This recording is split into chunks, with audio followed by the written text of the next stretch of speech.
So folks, let's get started. So it's a pleasure to welcome everyone in the room and also all the people who've joined us online. So welcome to everyone here.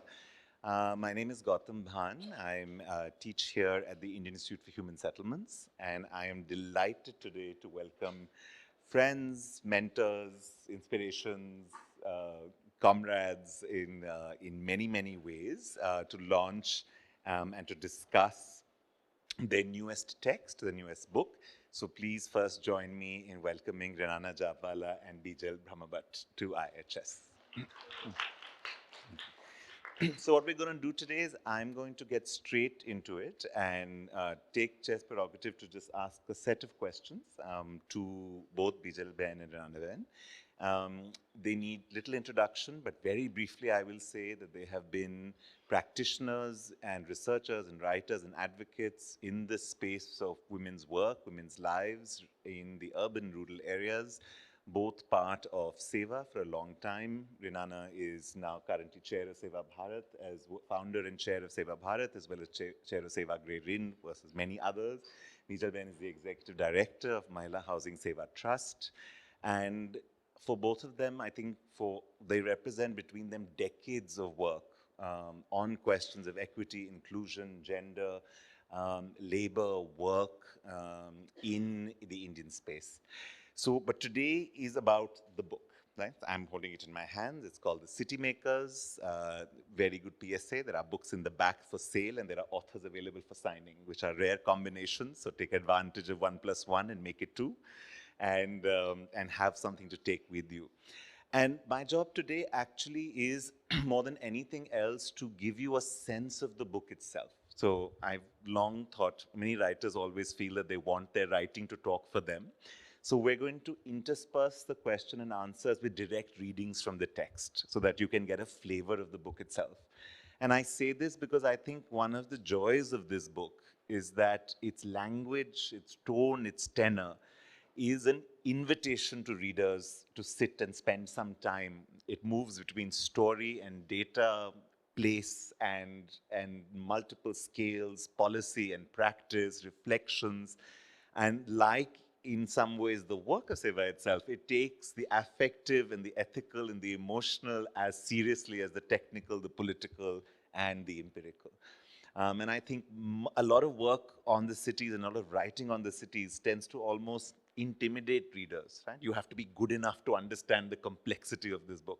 But I had a very good writing teacher who told me that there is a big difference between something that is complex and something that is complicated.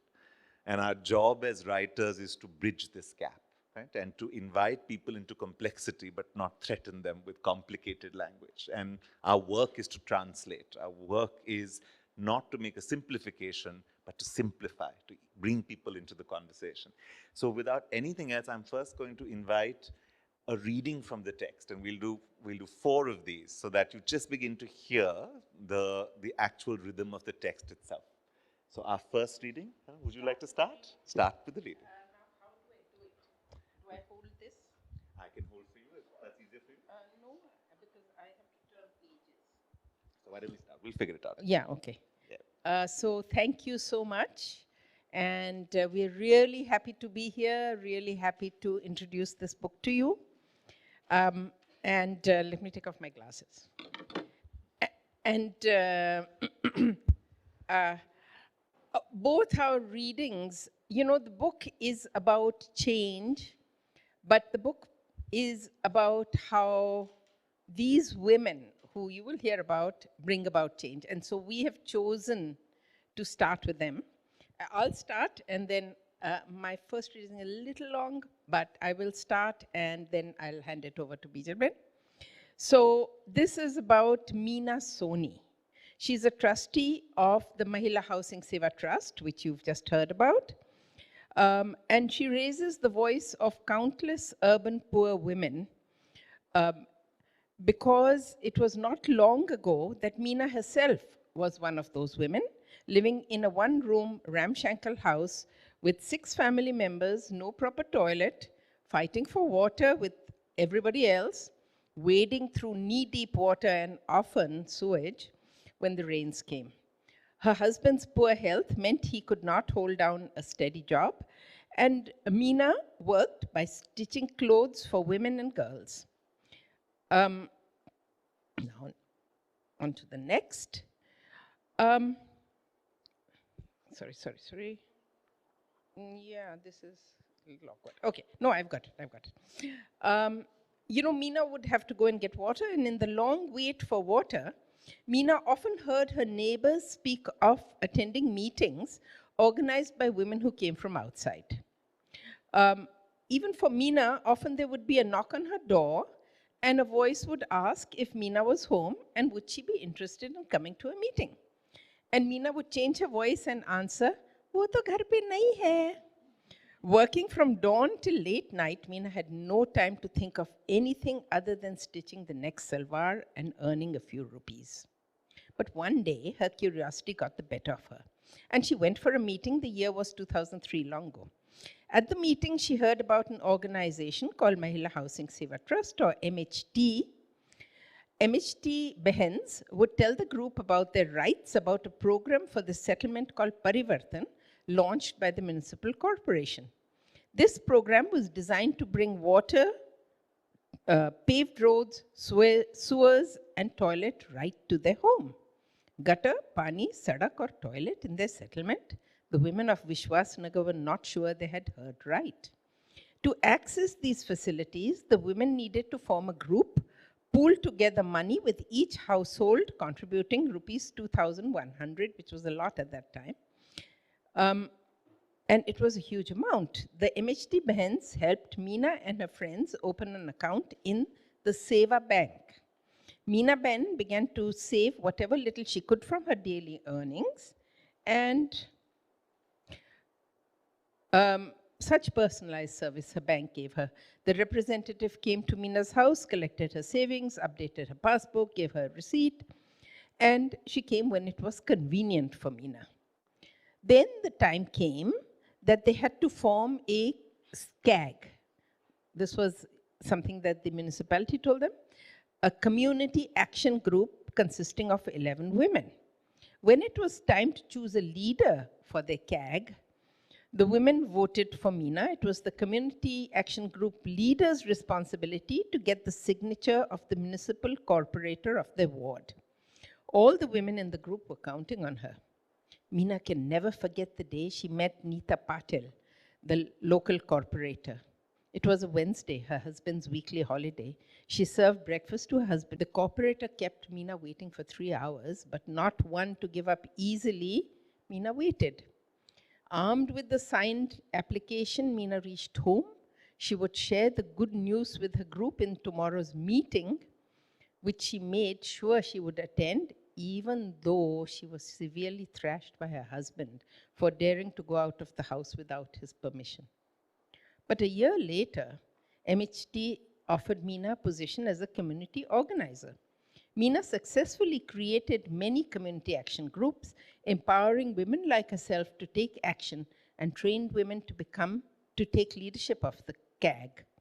She went on to become a citizen leader in a federation which was the citywide forum of women that works to raise the voice of the urban poor in city planning and projects. That's about Meena, and I'll come back to her later. Let's read a little more. I think we're in the flow. Yeah. So this is about a community action group leader who is working on energy efficiency and climate change. And the story is titled, हमें तो what से मतलब है, energy efficiency and audits. And it's the story of a leader called Krishna Ben. It starts this way. Savita Ben opened the door of her house and welcomed Krishna Ben with a warm smile.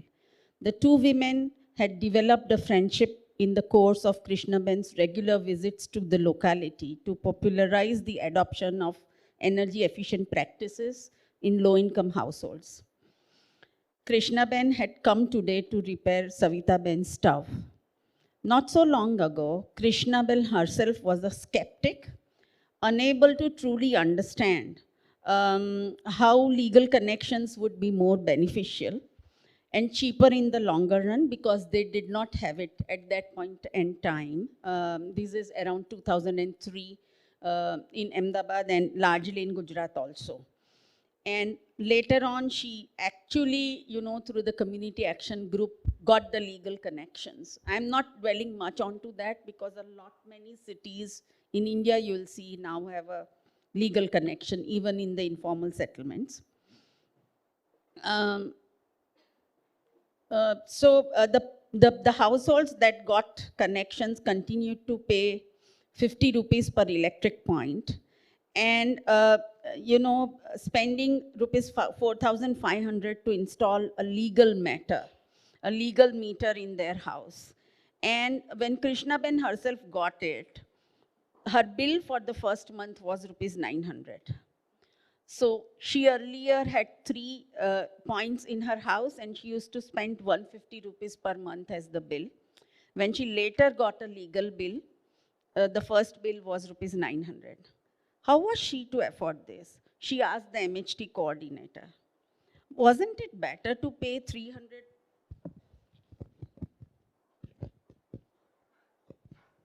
per month and live with the uncertainty of an illegal electricity connection? The MHT coordinator informed her of a training in which engineers working at MHT would explain how she could save electricity and reduce her energy bill.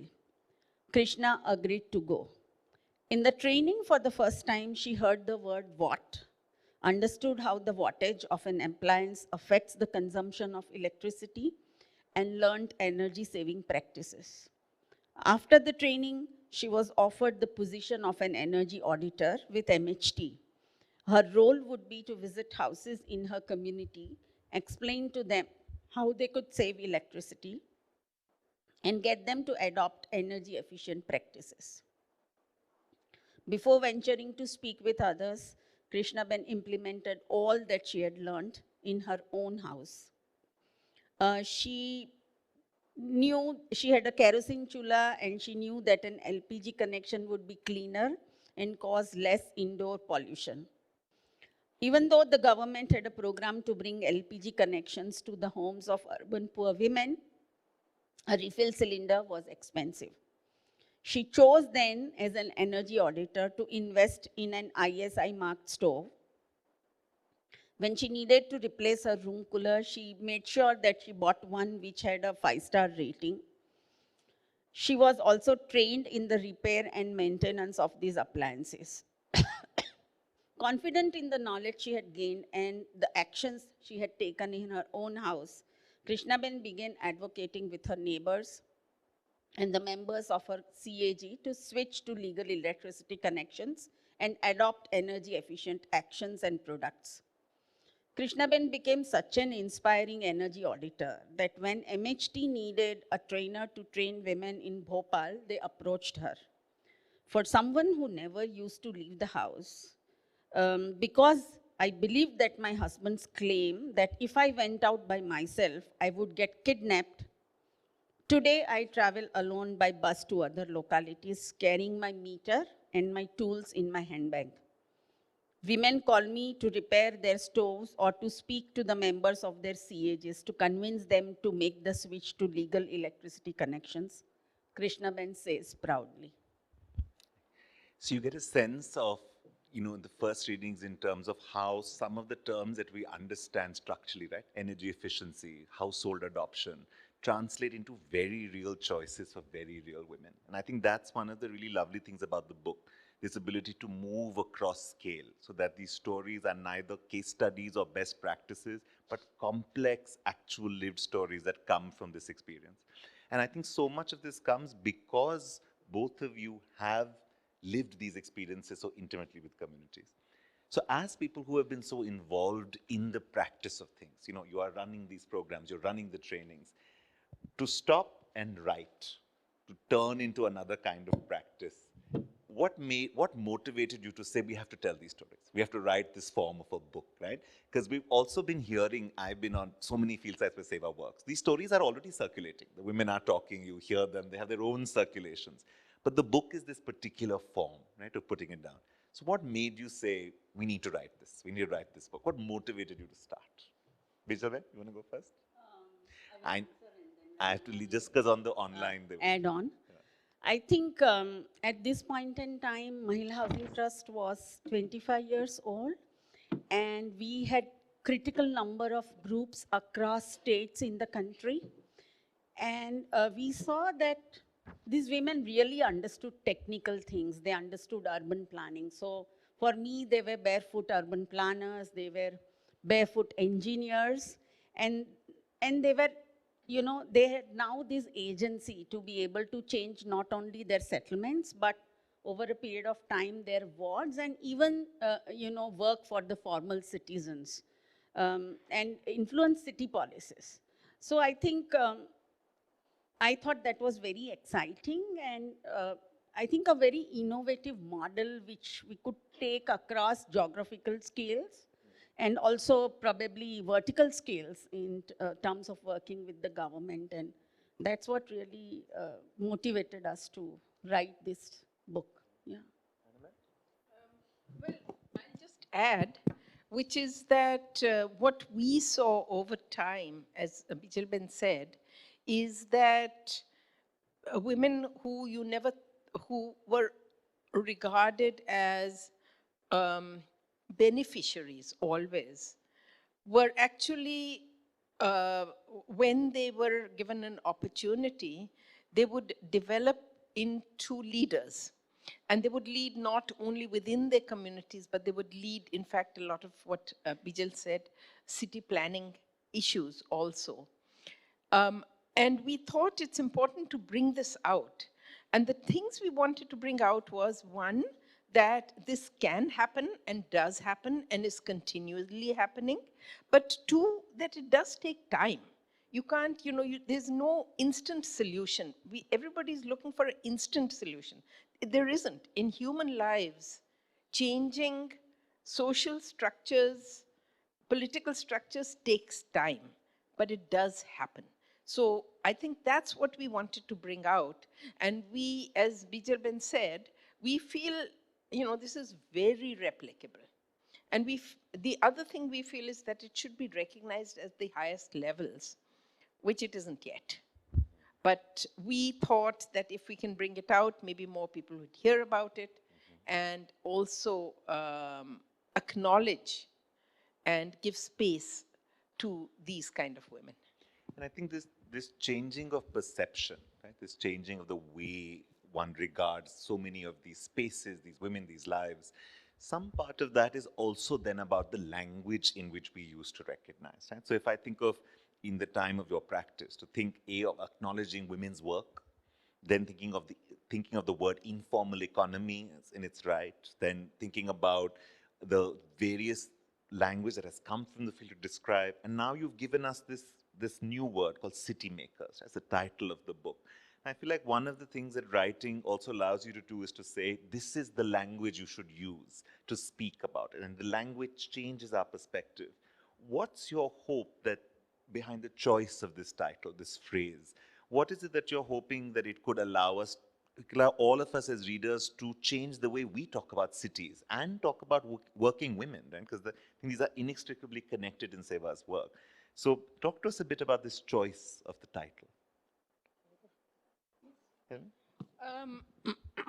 I think it's building on what we said before, that these are not beneficiaries, that the city is not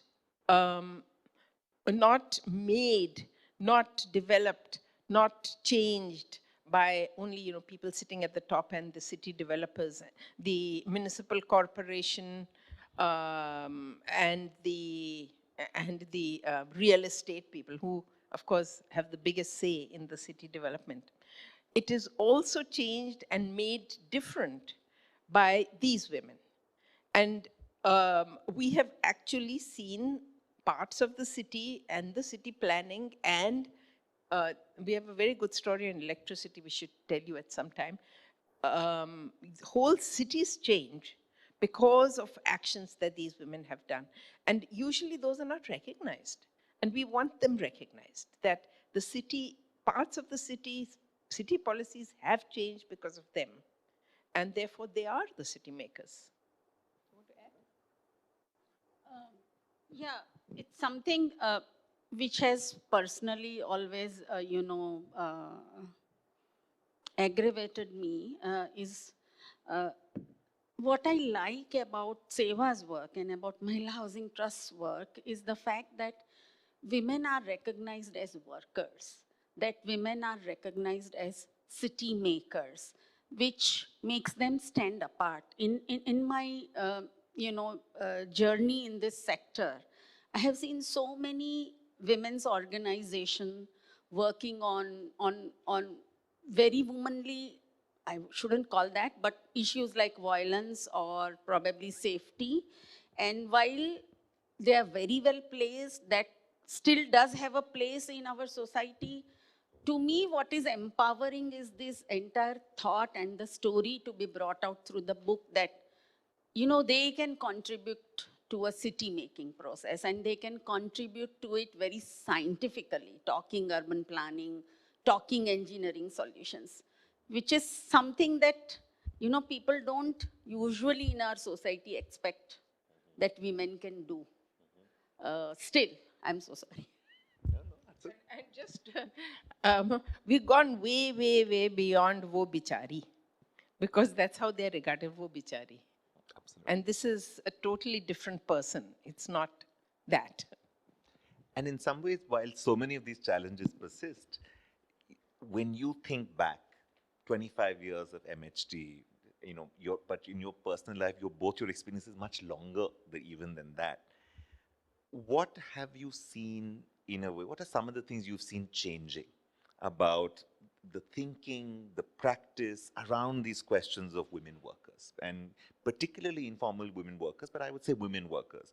Have you seen shifts in this position? Have you seen shifts structurally in the systems? Have you seen shifts in the attitudes, both in the way women workers are understood? I mean, now it's interesting to me, one of the most flashpoint discussions we have right now in India is women's labor force participation rate. Right? Suddenly everyone's talking about our labor force participation rate.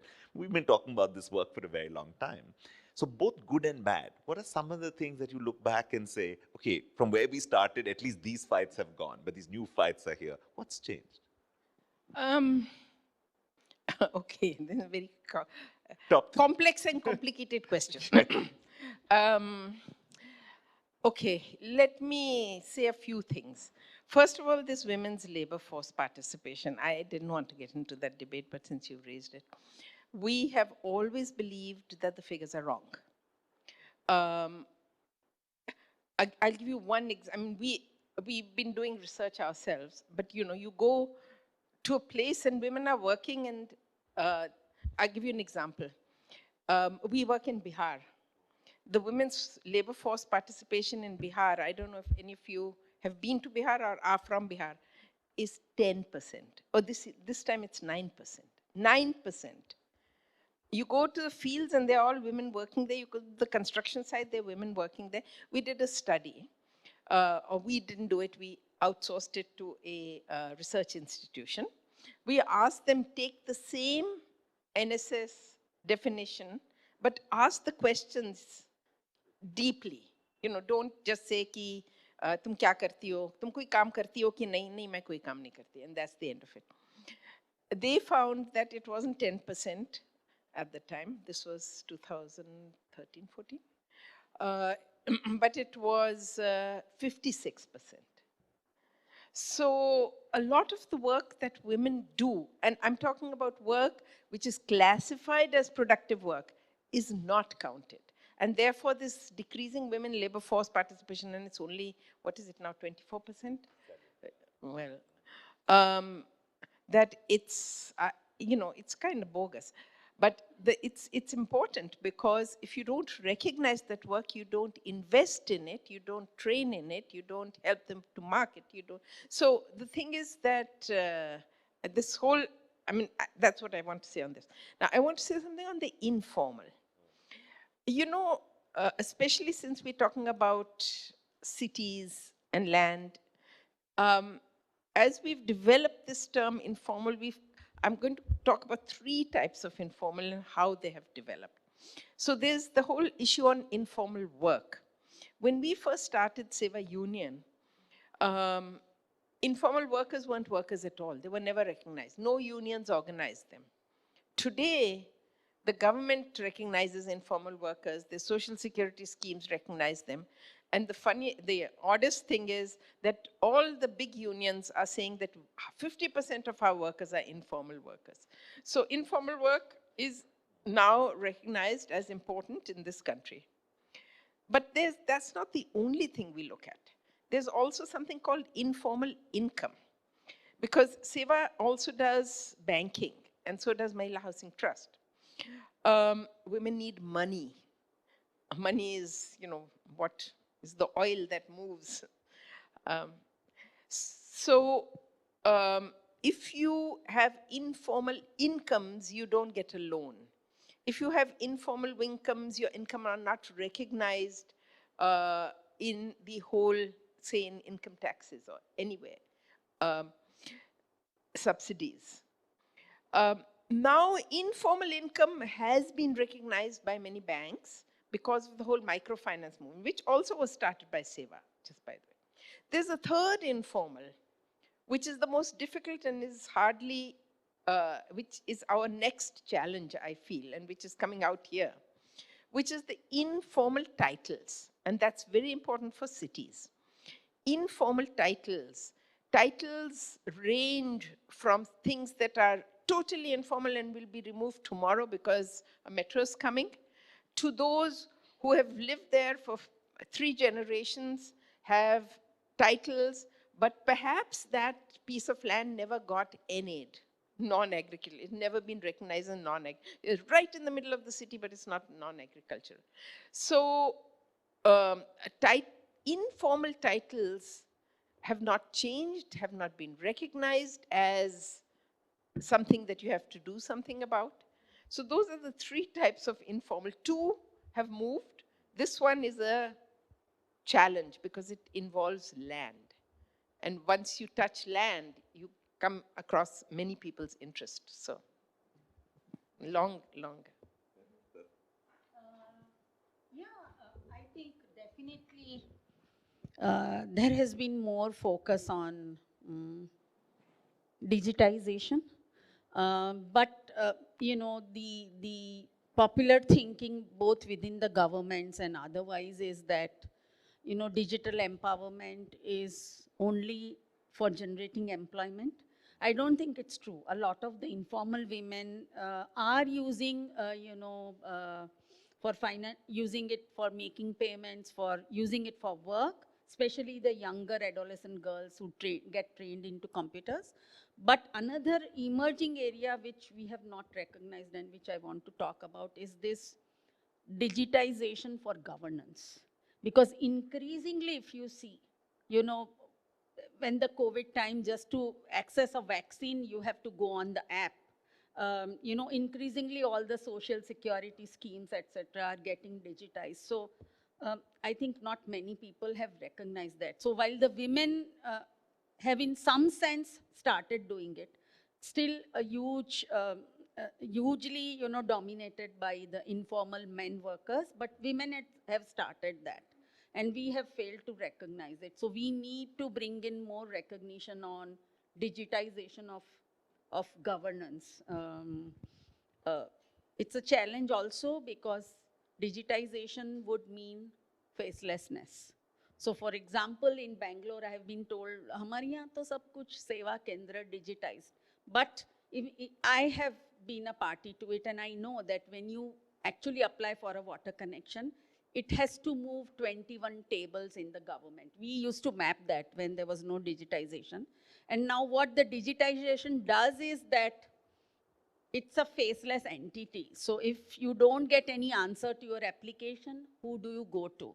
Right? So that's the big question that the informal workers are going to face, and especially the women. The other challenge, I think, apart from the informal title, which remains, is that despite the 74th amendment, coming into play, and what samitis, and bottom-up planning being talked about, These women's groups who are informal workers do not get an invited space in the planning scenario. So you do it informally through your counselors and through your bureaucrats, but you don't have an invited space. Where they invite you, where you can participate in planning and, give solutions, co-create them. So I think that is still the very, very beginning. And so our community action groups are claiming that space in some sense. But we need to give it more push to get them recognized and build these kind of invited spaces in the city administrative systems. Thank you. If I can just pick up on that, which is that is a point that we have been advocating for. Because if you look at the governance, it's either through the bureaucracy, which of course, but it's only through the elected representatives. Yeah. And the elected representatives are supposed to represent everybody. And of course they do. And we do, that's the route that most people use, but it's not enough. And therefore that governance at the city level needs to change so that there are maybe committees, maybe forums where planning, issues, grievances, all those can be brought directly at the city level. And I think that's a big gap in our city governance. And if there's some way, and in fact, we would be happy to have suggestions, if there's some way we can advocate even more strongly for that. So great. Let us return to the text, to either to Meena or to Krishna Ben or to others, to newer ones, any place you'd like to read. Let's do one more round of reading. After we do that, I'd like to give one or two examples of what we mean by city makers. Yeah. Okay. I mean, more than what I'm going to read. Now I'll have to find it. I'll return to Meena Ben. Okay, so I'm returning to Meena Ben. Meena's husband sold socks on a bicycle to supplement the family income. But his health was failing. He suffered from very severe asthma. Meena felt the strain of riding a bicycle every day would be too much for his weak lungs, so she borrowed 70,000 rupees from MHT's cooperative loan to buy a small pawn shop near her house. Her husband began managing the shop, but Meena was worried. She was spending 2,000 rupees a week on medicines for his asthma. The doctors told her his condition could improve if she could find a way to cool her house. The corrugated tin sheet roof made the temperatures inside the house very uncomfortable, especially in the hot summer months. She also needed to repair the roof every monsoon because it leaked, and she could not afford the cost of a concrete roof. Meena turned to her colleagues in MHT for an answer. With climate change and the resulting increase in urban temperatures, MHT engineers were indeed working on a solution, the mod roof, a cost-effective, sturdy, and durable alternative to a concrete roof.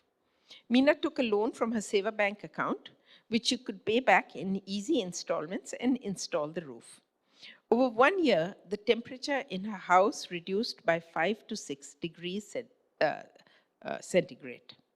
With the help of MHT, women are getting solutions to fight the effects of climate change, says Meena. And so climate change has begun to enter, and you can go on. It's about Radhika Ben and how she is leading a disaster resilience plan in her settlement, because increasingly the low-lying areas are going to get flooded. So it's called the monsoon action plans. Radhika Ben has been residing in Odhav for the past 20 years. As a member of the CAG, she took the initiative to engage with the AMC to bring sanitation and water lines to all households in her locality, Kadinath Nagar, but the problem of waterlogging remains. In 2017, Ahmedabad experienced a particularly severe monsoon. One day it started raining heavily at 4 a.m. when the residents of Kadinath Nagar were sleeping in their homes, unaware that the streets were rapidly getting flooded and rainwater was entering their houses. Radhika Ben, one of the first to become aware of the situation, called the municipal corporation straight away, followed by a call to the local corporator.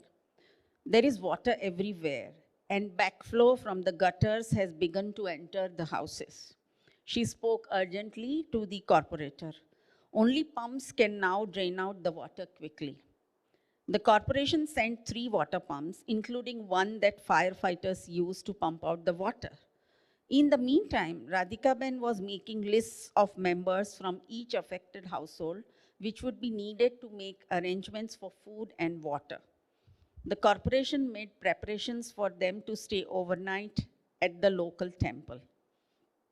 In the next community meeting, it was decided that Kadinath Nagar needed a permanent disaster plan, one which would become operational as soon as the floodwaters began to rise. Radhika Ben rose to the occasion and began implementing a plan. The vagaries of climate change impacted the residents of Kadinath Nagar again a year later. After a stifling summer, torrid rains arrived. That night, it rained very heavily. By 5 a.m., the streets were beginning to flood. But unlike the previous year, this time an alarm rang, waking up all the residents.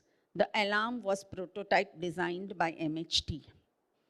Kadinath Nagar was one of the first settlements to which the corporation sent the pumps because Radhika had called them as soon as the alarm had rung. By 10 a.m., the last of the stagnant water had been drained out and residents scurried around cleaning the streets. Everyone could leave for work by noon, losing only half a day's wage. Radhika's work to make all the settlements in Odhav prepared to deal with shock climate events is not done. She is on a mission to ensure all households install a valve in their toilets to prevent backflow when the water level begins to rise outside. Residents are trained to close the valve as soon as the heavy rains start. She has constructed a wall between Kadinath Nagar and other settlements that are located further away on the lower ground. She is coordinating with the corporation regularly to make sure that fumigation and pesticide treatments are carried out before and during the monsoon season to prevent the breeding of mosquitoes. Only we can reverse the damage that we have done. Radhika says philosophically, we must heal the earth and help it sustain itself again. So, just in the stories you've heard, right? So, I'm just going to take you through a sense of the 10 chapters of the book very quickly, right? A house means to me income security and a future. Pani, gutter, sarak, the benefits of organizing and upgrading physical habitat. Light up my life, the Ujjvala Yojana experience. Can this land be my land? Property and land rights in urban India. Bridging the market gap, constructing housing and micro housing finance, encounters with climate change, how urban poor communities are building resilience, skilling for change, the Karmika School for construction workers, my voice in the city, participation, inclusion, and responsible cities. Right? It sounds a little bit like what we at IIHS would make all our students go through one by one as the multiple facets of the city. But this section of the sense of the diversity of these sectors, housing, work, skilling, climate, very often in professional lives and in practice, these are very different sectors. And it goes back to some of what you were saying earlier about expertise, right? And the logic is you must have one sector, you must have expertise in that sector, that's where good practice comes from, that's where deep knowledge comes from. This debate on this tension of working across sectors or focusing deeply in one sector, how have you navigated that? How do you think about, because sometimes multiple issues at one time can feel paralyzing, right? But at the same time, when you want to focus, go one by one. At the same time, there is always this language around interconnected, holistic convergence, the language both in government and thing. How have you navigated the range of different topics in which you cover? Annabelle? Isabel? Okay. We were discussing it earlier, and the whole SEWA experience, starting as a union and then forming many new organizations, of which Mahila Housing SEWA Trust is one of the bigger ones, has been coming from the lives of the women who are our members. And as I said when we were discussing this earlier, your life, your own life is not in silos. Your children are connected to your health, which is connected to your work, which is connected to your house, which is connected to whether you get your water or not. So if you are dealing with people and the issues of the people, then you do need to get into all these different issues. Now, you would notice that when you looked at these, there are many issues we're not dealing with. We don't talk about how do you improve, what medicines do you need to improve your health. We do talk about health because water, sewage, and health is all interconnected. But we don't, we're not doctors. Similarly, the children are important, but we're not school teachers. So even here, we're only, we have a circle around which we work, which is the women in the city and the relationship with the city. So I think, that's sort of what I feel. I don't know if Bijal Ben has a... Yeah, I think as Renana Ben said, when we started, I still remember in Ahmedabad when we were headquartered, I think we never had a blueprint. So we just went out to the slums and we asked them, what do you need? And the women themselves, they had some kind of a ramshackle house already. And so the first demand was ki ghar mein pani chahiye, ghar mein shauchalay chahiye, because toilet and gender is something which is very closely interconnected and influences women much more as compared to men. So we started working on that.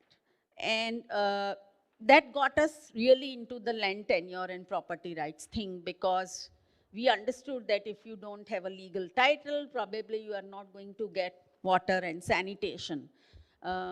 And it was after women got all the basic services, the electricity and everything, that they started demanding, and this was way before the Indian government thought of Swachh Bharat Mission. So they started demanding housing, and that meant only two ways. One, either link them to the Sarkari scheme or give them access to housing finance. And so, one, we had to kind of go into all this, I wouldn't say sectors, but, go through all these areas because, because it was the women's demand and somehow it was connected. And secondly, we also found that, when we worked across states, while it's like Gujarat, for example, almost 90% of all informal households have access to doorstep level, pani, gutter, electricity, everything. So there the issue is now housing. But when we go to, for example, Jharkhand, or when we went to Delhi at that point in time, Jharkhand is still access to basic services. They don't talk housing much, right? Because they do have access to housing through beneficiary-led construction, but still no water at the doorstep. So I think it was, in some sense, very interconnected, at least for the women. And it was based on demand. And, and then we had to learn ourselves quite a lot because it was a demand. We had to learn urban planning. We had to learn all about what committees and how do you navigate. So I think it's this catering to their demands which was at the forefront.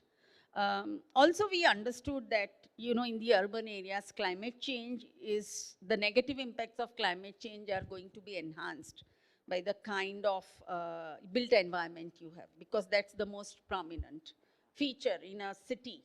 And it's just that if you are in a low-lying area, you are going to get flooded increasingly in a city, because the intensity and frequency is going to increase, but worse so in a low-lying area, just because you are in a low-lying area. So in that sense, climate change also is not a separate sector. It's very, very interlinked. Yeah, which also meant that we had to gain a lot of new learning, education, expertise, which I think we have inculcated a culture at MHT. So we've been able to do that, yeah. Along places, I know that Renana Ben's roots are in maths and economics. I know Bijal Ben, you're an engineer, but many informal degrees have been acquired along the way, right, in those ways. So a last question from me so that we open up to the audience. You know, one of the big debates within development always comes up with often very passionately held belief that separates public, private, state, market, right? And these ideas of development should be led by the state, must be public investment, you know, versus market forces are exclusionary, but state forces struggle in implementation. So there seem to be these tensions and often spread. And I think about Seva's work where you have moved between financial sectors. Parts of SEWA are regulated commercial housing finance companies, but there are also unions, but there are also, you're working in informal titles, but those are also land markets, because informal titles are bought and sold and exchanged, and land values and properties don't vanish in those settlements. Those logics of exchange don't vanish. For someone starting out, for someone thinking about development, wanting a position on the state or the market, the public or the private, how do you think about these different actors and their roles? I'm going to take it from the abstract to the particular. Maybe you better do that. The example of how our city makers navigated between a private sector and a public sector to sort of change a lot of policies. By the way, it's not only finance. MHT is working with 18 real estate developers. So anyway, but this particular example was like a systemic change at the city level. Can I just stop you? If we have a chance, I think we should also talk about this. How many real estate? 16? 18, 16. This is something that is happening now in all cities, which is this PPP model for slums. And I think Mahila Housing Trust is the most active because, of course, Gujarat being the great model, it started in Mumbai, but then it moved to Gujarat in a much bigger way. And what is happening with the PPP model and what should we be doing? Because it's going to happen and it is happening. So at some point, I'd like us to just, because is it in the book? Yes, it's in the book. We started off it all, but now it's, you know, on a much, much bigger scale. And Bijal Ben is being invited, being asked by cities to come in and do this PPP. I mean, not build, but work with the real estate builders. But anyway, that's a different story. And you want to go in the electricity? Yeah, so I think the first program that we had in partnership with the city was quite a lot talked about through Meena when they got the household level Pani gutter way back in 2000, much before Swachh Bharat Mission. And immediately after that, at that point in time, there was no legal electricity connection in the slums. And so then women started demanding, can we have a legal electricity connection? It was a surprise to us because illegal was very cheap, as you just saw in Krishna Ben's case. But when we asked them, they said, you know, that it gets disrupted and disconnected whenever we need it the most, like, you know, social functions, also our working hours, because a lot of the women used to work in home. And so it's really something unmapped losses that we are facing, and let's go ahead with it. So we started going to the Ahmedabad Electricity Company, which is a private sector company. And there was a big no, you know, how can we do this? And, you know, we might be regularizing the illegal people because, you know, the electricity bills are being used for getting your passports. And this was way back in 2000, and it's a global showcase by the USAID now. So then we said, look, if the government can give household level water connections and household level toilets, and even a de facto tenure, because government gave a non-eviction assurance to all these slums, why can you not? That was the argument. There was a lot of back and forth. What happened good was, and I'm not talking about the CEO of the city, there was one very inspired, middle level engineer in the municipal corporation who really believed in our work. And he was in charge of this water sanitation. And he said, I can come and talk to the AEC on your behalf, that they should do it and try and convince them. So that one partnership with the municipal corporation, then he came to the AEC and he started convincing them. And in the meanwhile, what happened at the state level was that, the electricity company, Torrent, was actually experiencing 30% losses. And, it was being subsidized by the state government. And they said, we are no longer going to do it. So there was like a push because the losses were very high, very high. And this is not to say that only the poor women were smuggling the electricity, because their, staff was somehow allowing it. And it's like there is a line going to the formal settlements and you are just being excluded from it. So what does one do? One just does the Langasya business or whatever, which is prevalent still in Bangalore, by the way. So, then, then they started demanding. So there was a push, then they started demanding that we will require a letter from the AMC stating that we give electricity to these slums. And there was a tug of war because the AMC said, why should we tell them? They are the private sector, they have to set up their own policies.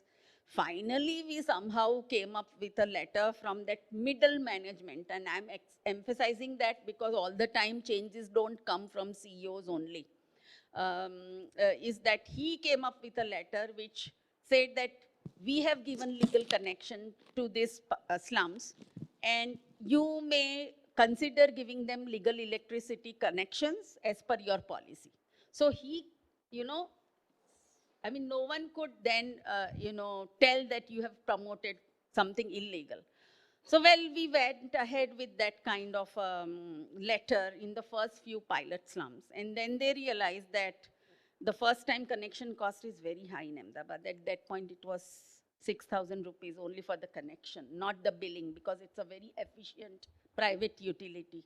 We hardly get power cuts. This is way before the current government was elected.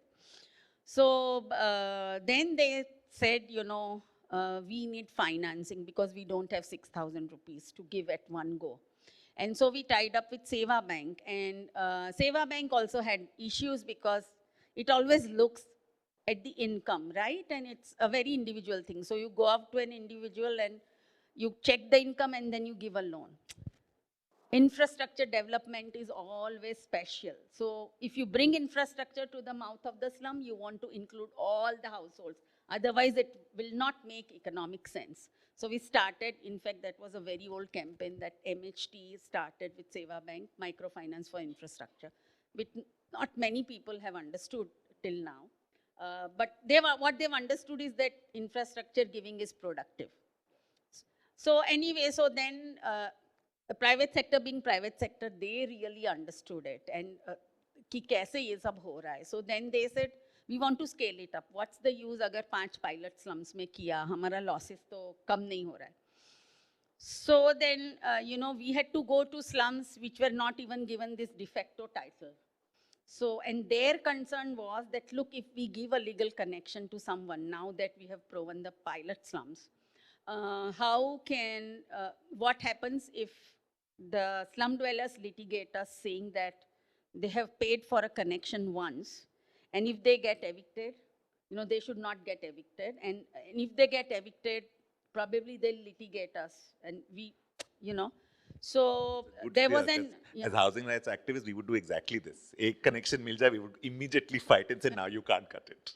So actually, you can look at it's two sides of a coin. So we came up with an indemnity bond.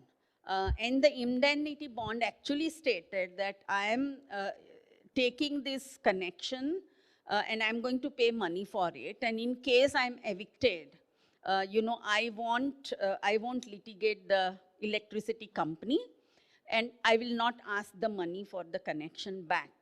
And people signed on, and our job was that they did it in English and then we translated, and so we brokered everything and they signed it off.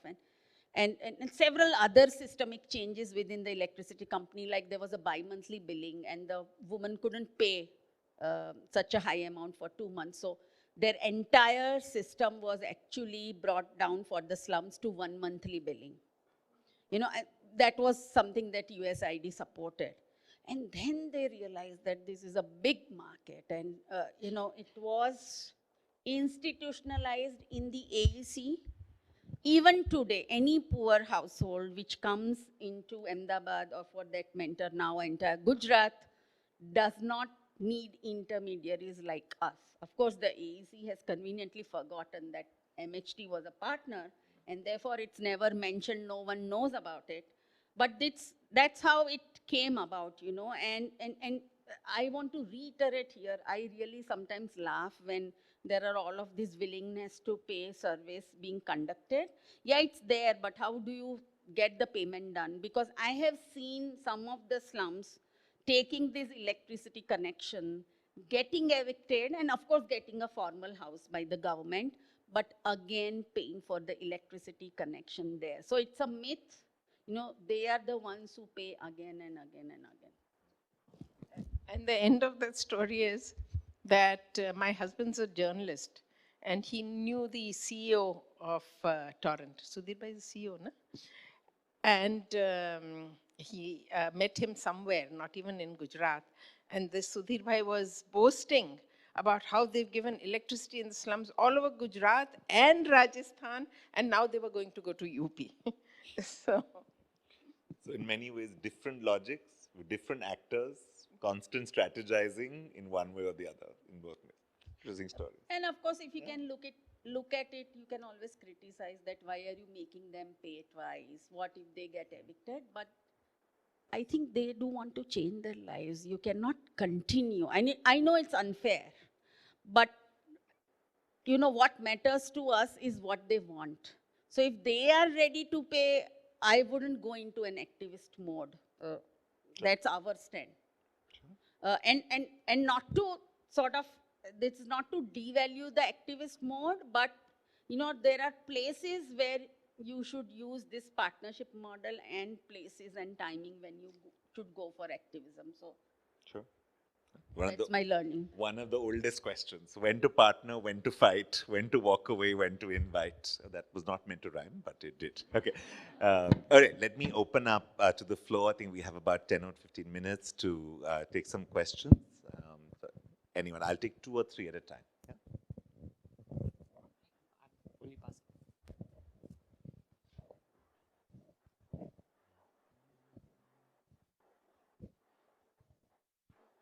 Yeah?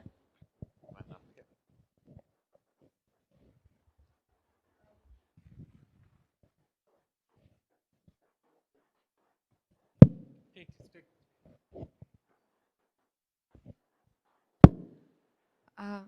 Hi.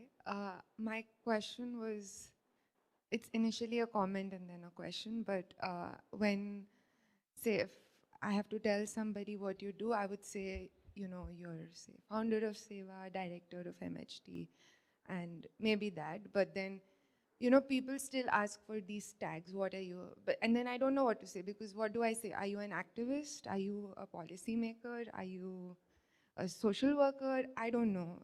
But after coming here and after entering this field, I feel like that it's so multidisciplinary, and it's so, you just keep switching your roles based on what you have to do and what the question is. Yeah, so that is something that I see you do a lot in your work. But now that I go into the job market again, of course, IIHS is a very safe space. I don't need to worry about that at the moment. But also there are some organizations that don't need me to do that. But then otherwise, it's a long journey, and at some point I feel like, you know, I have to take a tide. Like, it is just how it works. And so I would really like to hear from you, how has that journey been for you, and what were the points that really allowed you to sort of move between these different so-called professions? And yeah, what would your advice be to us as we also hope to be able to, you know, be here someday? Hello, thank you so much for the wonderful talk. Very excited to pick up the book.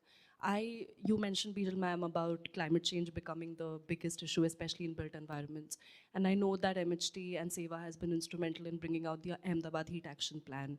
But a variety of issues have been pointed out, from administrative to legal to funding. And there's been a trend of heat action plans throughout the country. If you could talk a bit about what the impact of the heat action plan has been, and what are you working towards now to solve the problem of urban heat? Do you want to just introduce yourself? Yes, hi, my name is Apekshita. I was a fellow at IIHS in 2019-20. So let me take one of the online questions. One is they want to hear more about partnerships with real estate developers. So you can pick that up if you want to run away.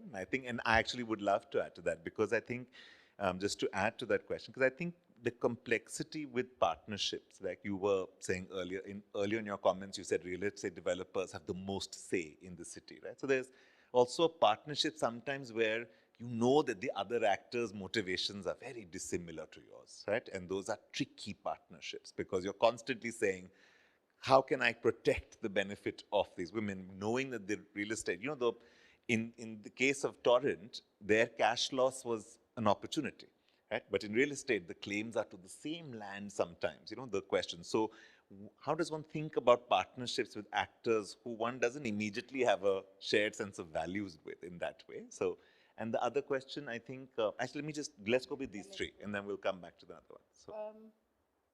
Actually, the second and third question are both Bijal Ben's questions, the climate one and the PPP. But let me start with Priyanka's question, which is, you know, sort of, how do you be all the professions and still build your career, if I can rephrase that sort of. And I think now in, you know, the time,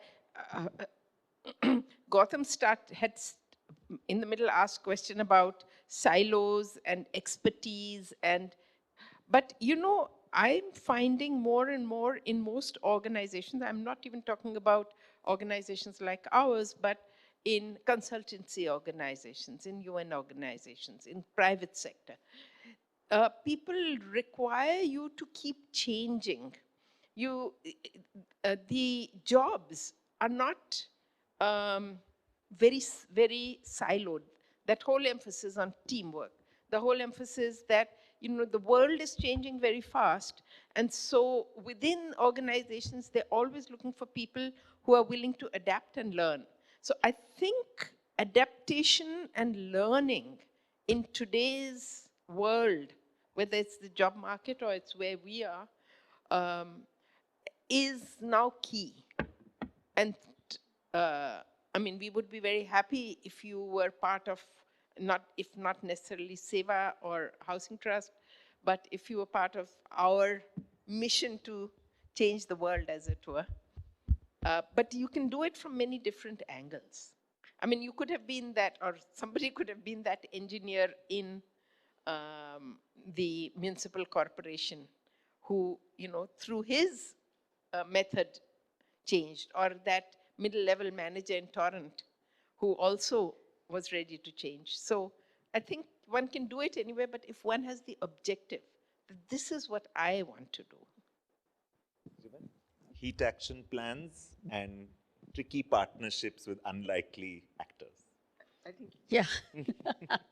Yeah, so heat action plan, we weren't a part of earlier when it was made the first time. We entered much later to bring in the cooling aspect when our women said we want cool roofs. So so I think the first thing that I should mention that a lot of the early and still many so are concentrating only on early warning systems and hospital readiness and making it an out-to-out health plan, which to a great extent it is, but well, what it didn't do is it didn't look at all at the other built environment aspect or the nature-based solution, and it didn't bring in the vulnerable voices. I mean, you can be an institution and you can do 1 or 2 FGDs here or there, which are symbolic.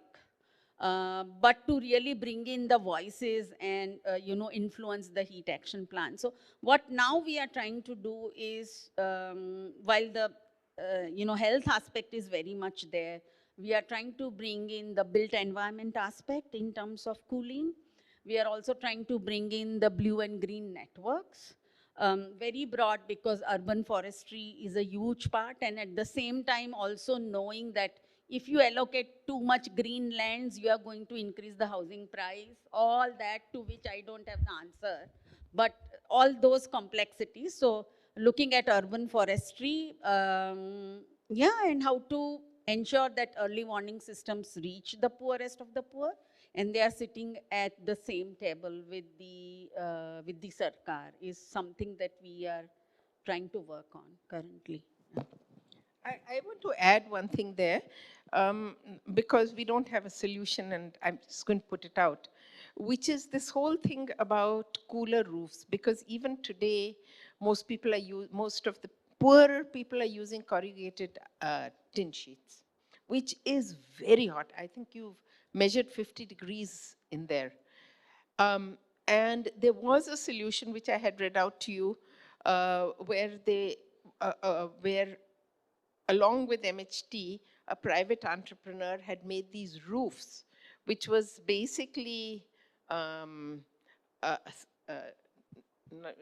sort of mashed up. I don't know what you'd call it. No, it was waste paper and cloth, which was just suppressed together or compressed together and made into a very hard substance, which then became a roof, which really reduced the temperature, but you could also use the roof. Obviously, you couldn't build on it, but you could use that roof for anything you wanted to do. It was an open. Unfortunately, during COVID, when there was no market, that entrepreneur had to shut down, and it's never opened up again. And we don't really know many examples of people, other than doing that white paint thing, of people who are trying to substitute tin roofs for better roofs, which are also affordable. That's a very important point. And it's possible, but who wants to do R&D in this sector? So if anybody has a solution, or you can think of some way to think about it, I think it's a very important area. Bijal, anything on the partnership with the real estate developers and that trickiness we were talking Yeah, so let me first of all tell you that, this ISSR vertical of the Housing for All mission, which is basically a replica of the Bombay model, of where the developers get an FSI in lieu of building free houses, probably was introduced by the government. And the real estate developers started reaching out to the slums, and that's when we realized that the people did want it. Some of the slums, which had specific conditions very initially, did want it. And what has always guided, I think, MHT is that if the poor want it, who are we to be judgmental? If they want it, then let's really get them a good bargain, so that they, whatever they get better. So it was like a 3-story vertical housing. And the good part was that the middle-level engineer in AMC was actually heading that. So he had become the head of all the poor programs. So we got into it. There was no formal partnership earlier. Our way is to, we always work more. So हम सिर्फ projects की delivery नहीं करते हैं, जो donor ने हमें दिया है. उसमें से हम extra काम कैसे करें if there is a policy. So we started working and there was a very broad policy, but there were no implementation mechanisms in the favor of poor. We did that. And then he saw it. Now, after 2 years, he actually retired and went off to a real estate company. And he was our biggest advocate because the program was actually scaling up and he said, you can't do it without an NGO. Now, I was also very skeptic initially because, it's real estate developer and the whole idea was that you can't scale up because you can do a few pilots, but unless and until you have the money, you can't scale up. So who is going to pay for it? So, so he said, oh, we will pay. Ours is a real estate company and we value your services and we will pay. And for him, it was okay. But when the other real estate developers came in, I was really skeptical because there will be an activist NGO lobby ready to criticize us. And then we don't know how the real estate developers are going to use us. And anyway, so it was one of my colleagues who pressured me, देखते हैं क्या होता है कैसे होता है. So then we build in a lot of norms that in the MOU, it's the real estate developer, by the way, who is paying us for our services. In the MOU that, we will not be, sort of any party to excluding anyone. So, and what were we actually found out what there are some interests, of course, which are very separate, but some interests which were very joint. So for example, they wanted to get the consent of 75% of the slum dwellers before they could start the project. And the slum dwellers didn't trust the builders' men. So they trusted us more. Secondly, they did not want to get litigations because a litigation would mean, sort of setting off the project, not kicking off and costing. So we said, to ensure that you don't get any litigation, there should not be any exclusionary policy. सबको include करो, जितने हैं उनको include करो जिनके पास eligibility के proofs हैं. So then you won't get any exclusion. अगर जिसके पास कोई नहीं है और आजू बाजू वाले कहते हैं कि no, they've been staying here for a long time, let's start doing panchnamas. So call 5 people, call the councillor, call the engineer, call the real estate department and do a panchnama to include all those. So all these kind of mechanisms. अगर किसी के पास, one of the thing was कि एक ही मकान है मेरे पास, but I have a son who is or a daughter who is grown up and they want another makan in the same place. So we actually, the good part was that while we were working with the real estate developer, the AMC took us on their committee for this. And we went and told, look, if they want another house in the same place, you can give them not for free, but for a charge, which is for EWS housing, which was like 300,000 rupees. And then let's tie them up with a loan. So all the time, and that's what I keep saying, policies get implemented because of the constant reviewing, the constant taking feedback, the constant going back and forth and changing the implementing norms, which the cities can to an extent. So there may be a broad policy at the country and state level, but the cities will bring in these mechanisms with actors like us. And so there was one change which was made in the favor of the developer. Actually, we jointly went and advocated. The projects were getting stalled and they said we want the FSI. The earlier norm was that you can get the extra FSI only in the same zone, but the builder didn't have land banks in that zone. And so we actually went to the state and said, give them FSI in any zone of Ahmedabad. And when it came from both the developer and us, it really worked. There are several things which are not up to the mark, I must say, because from now the 3-storied, they've gone to 7-storied and 10-storied. That has happened. So I wouldn't say it is perfect. But at least, we you know, they are using us, and the mere reason that it is actually, if you see the Housing for All mission, the numbers for ISSR will be highest in Gujarat. And that's because there is a partnership, and there has been an actor like us and the women who have been involved. I mean, both working at the slum level, but also on the AMC committee. And now there is talk of also getting us on the state committee. But and on the other hand, we are also doing social audits of housing for the state of Gujarat. So we kind of switch between the roles. And we keep advocating कि आपका 7 माला नहीं चलेगा, you know, आपका 10 माला नहीं चलेगा. What we found, at least, if you partner to a certain extent, they tend to listen to you. To the extent they can, they make small changes which have big influence on the scheme.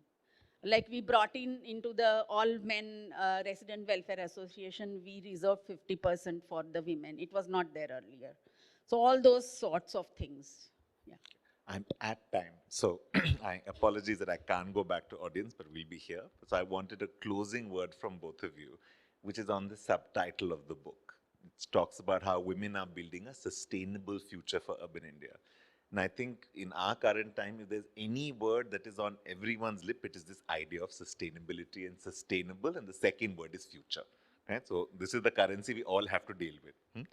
So the most complex question at the end, unfairly, which is also picking up a question that Prashant has put in the online, which is, what this idea of sustainable future? If this is going to be the question we ask in the Anthropocene and climate, etc., but because this is not just a book about climate, but all these layers, what does that sustainable future make you think of? What is it that you want to leave it as? What's your idea, or that objective you were saying, Renana? What is it? What does it look like? Yeah, so we, you know, cities are, I mean, people are going to come into the cities, and it's not going to stop. So first of all, I think cities have to recognize the fact that these are, I mean, we do recognize in theory, but in practice we don't say that these are their citizens, and how can we sort of make cities inclusive? So to me, I think that's the key question. And so to be able to give them invited spaces to dialogue, to be able to co-create solutions, and we have done that. Some of the most, some of the solutions from the very complicated problems have come from the women themselves, and we tend to listen to them quite a lot. So, so I think, how can we give them invited spaces? How can we co-create solutions? How can we, I think what's most powerful is the approach, because we have seen, so sustainability has several facets. In our case, it's also the approach, because these community action groups, after a little longer time, tend to continue on their own, even if MHT is not there. So I would say it's a people process which is very sustainable, which will keep demanding, keep the governments accountable. So I think it's the approach which is sustainable. It's this convergence. I think we ought to bring about this convergence of, I wouldn't say only bottom up, but top down and bottom up. And of course, the climate change lens, which I think we've been working upon. To me, I think that is the essence of sustainable future. Just 2 words. I think, picking up from what Bijal Ben said, I think a very important part for a city to be sustainable is to be inclusive, and to recognize that you are going to grow. There are going to be people coming in, and when there are not only people coming in, but also families multiplying. I mean, there's going to be a next generation and a next generation. So how do you include them? And only then you can become sustainable. So that's one part of it. The others, if you look from the direction, from the lens of the individual women or the groups of women, what to them is a sustainable future? And what to them is a sustainable future is that the city provides them with with clean, a clean environment, and provide clean environment and work, employment. And the city then gives space to their children and their children's children to also have a clean environment. And I'm not going into what a clean environment means to them because one can talk about it a lot. But that's what's important to them now. That for me, sustainability, I mean, for her, sustainability is my environment should be clean, I should have a house, and my children, and I should have enough work, and my children and my children's children. And I think we do need to look from their lens. Thank you both so much. I think for me, this has been particularly pleasurable to be part of this conversation because, you know, one of the things I think that is rarer in our time, which is to be able to SEWA and its larger place, MHT, other organizations, were a very real place that I studied and looked at a long, long time ago as an undergraduate student and considered in my early 20s as a place to learn from and work with. And to me, when our fellows and our own students are also looking to enter into that world, it also shows a different kind of sustainability, a longevity, within which there have been so many multiple stories. And I feel like for me, that process of learning and unlearning that when you were talking about has also been a place that for those of us who have interacted with SEWA over time have had in our agreements, in our disagreements, in our debates, in our complexities, in all our ways. And I think I value that, that space so much because it has been a space in which even if we may not do the same kinds of things, I've always felt we are chasing after the same kinds of questions. And I think that in that there is a sense of that multiplicity that we take on to complexity. But it has been more than anything to be able to be able to witness and to continue to have this story to tell, I think is no mean feat. And I'm very happy that at least 25 of those years are now in this book, in this form, recorded and given language. So congratulations to the both of you. Thank you as readers for books. We are always grateful to have them. Thank you also from all of us who will be able to teach with the text, because for us, it comes to us both as something to teach with and as something to read with and to think about and think with. So many congratulations. I hope all of you get a chance to meet and talk with them a little bit more. And to all of you in the room and all of you online, thank you for joining us. And we will return you to regularly programmed life free from this room. So thanks very much.